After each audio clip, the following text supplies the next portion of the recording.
အားလုံးပဲမင်္ဂလာပါကျွန်တော်ဒီတစ်ခါပြောပြမှာတော့စက်မှုမှာစိုးထားတဲ့ MP3 သချင်းတွေပဲဖြစ်ဖြစ် MP4 သချင်းတွေကိုပဲဖြစ်ဖြစ်ပြန်ပြီးတော့ down ယူခြင်းတဲ့လူတွေရော Facebook ပေါ်ကိုပြန်တင်ရတဲ့လူတွေအတွက်အရင်တော့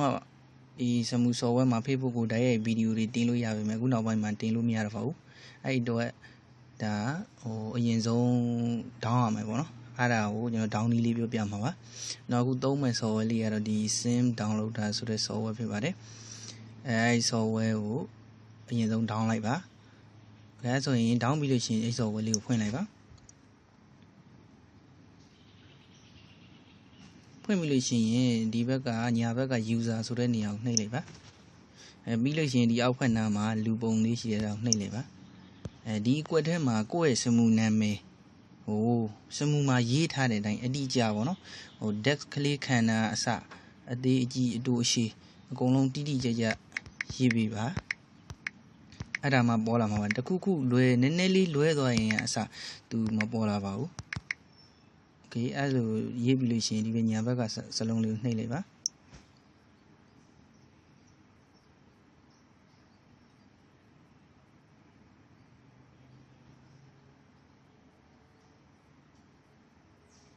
โอเคဒီမှာအဲ့ဒါဆိုလို့ရှိရင်ဒါကိုယ့်ရဲ့နာမည်မှန်လို့ရှိရင်သူကဒီလိုပေါ်လာနိုင်မယ်အဲ့ဒါဆိုရင်ထောက်လိုက်ပါ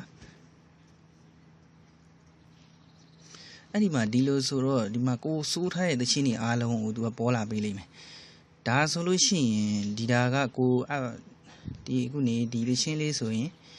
ဒါကျွန်တော် invite လုပ်ထားတဲ့သချင်းပါအဲ့ဒါဆိုလို့ရှိရင်ဒီဘက်မှာလူပုံလေးတွေနဲ့ပေါ်နေတာရှိတယ်တကယ်လို့သူများသချင်းမှာစိုးနေစိုးသွားစိုးထားတာတွေပဲဖြစ်ဖြစ်ကိုကစိုးလို့စိုးထားတာတွေပဲဖြစ်ဖြစ်အဲ့ဒါတပုတ်ချင်းနေကြရင်ဒီမှာအခုဒီဘက်မှာဒီမှာမြားလေးတွေရှိတယ် download ပုံစံလေးအဲ့လေးတွေကိုနှိပ်ပြီးထောင်းလိုက်အောင်ဒါကို invite လုပ်ထားတဲ့သူတွေအထက်ထဲမှာကိုကြိုက်တဲ့သချင်းလေးရှိလို့ down နေတယ်ဆိုရင်လည်းအဲ့ဒါကိုနှိပ်လိုက်ပါဒီလူပုံလေးမှာနှိပ်လိုက်ပါအဲ့ဒါဆိုလို့ရှိရင်သူတို့ဒီမှာလာပြီးတော့ join ထားတဲ့လူတွေပေါ့နော်အဲ့ဒီမှာကို down ကျင်တဲ့ဥစ္စာကိုဒီမှာဒီ download ကလေးတွေကိုနှိပ်ပြီး down လိုက်ရင်ပေါ့ကိုကျွန်တော်တစ်ပုတ် down ပြပါမယ်အဲ့ဒါဆိုလို့ရှိရင်ခုနေဘယ်သချင်းတစ်ပုတ်ဒီခုနေဘယ်တော့မှမမေ့ဆိုတဲ့ချင်းလေးကျွန်တော်တောင်းပါမယ်ဒီမြားလေးကိုနှိပ်လိုက်ပါဒီမှာခဏစောင့်ပေးပါသူက download ဆိုပြီးပေါ်လာပါလိမ့်မယ်အဲ့လိုဆိုတော့ဒီမှာ download ဆိုတော့ဒီလိုပေါ်လာတာနဲ့ဒီ download ဆိုတာကိုနှိပ်လိုက်ပါသူကဒီမှာဒီအဝိုင်းလေးပြထားလိမ့်မယ်ဒီအဝိုင်းလေးပြည့်သွားတဲ့အထိဒါစောင့်ပေးလိုက်ပါ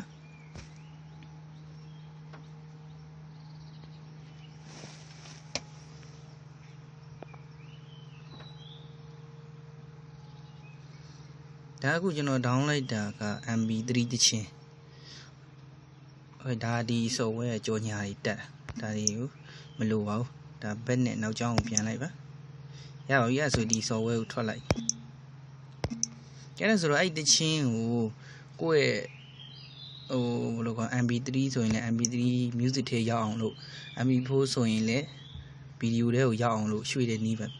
ပြပါမယ်အဲ့ဆိုတော့ကျွန်တော်တို့ဒီဖုန်းရဲ့ my file ပေါ့နော် file ပေါ့နော်အဲ့ဒါကိုရှာလိုက်ပါအဲ့ယူသွားအဲ့ဆိုရင်ဒီမှာ device row ဆိုတာရှိတယ်အဲ့ဒီမှာဒီမှာဟုတ်ပြီမ sim downloader ဆိုတာရှိ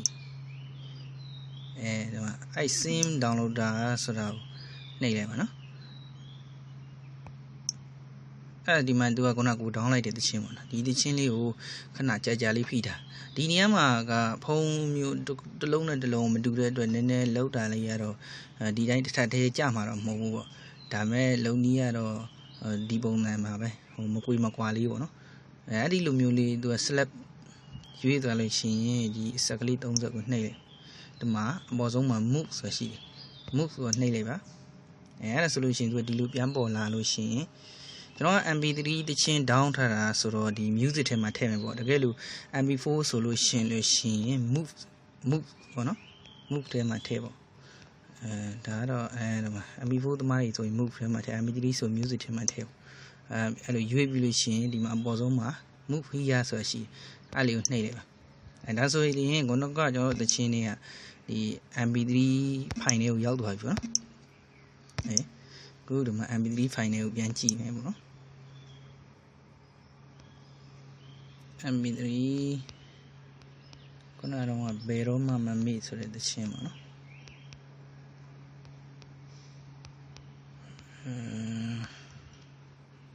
ဒီမှာ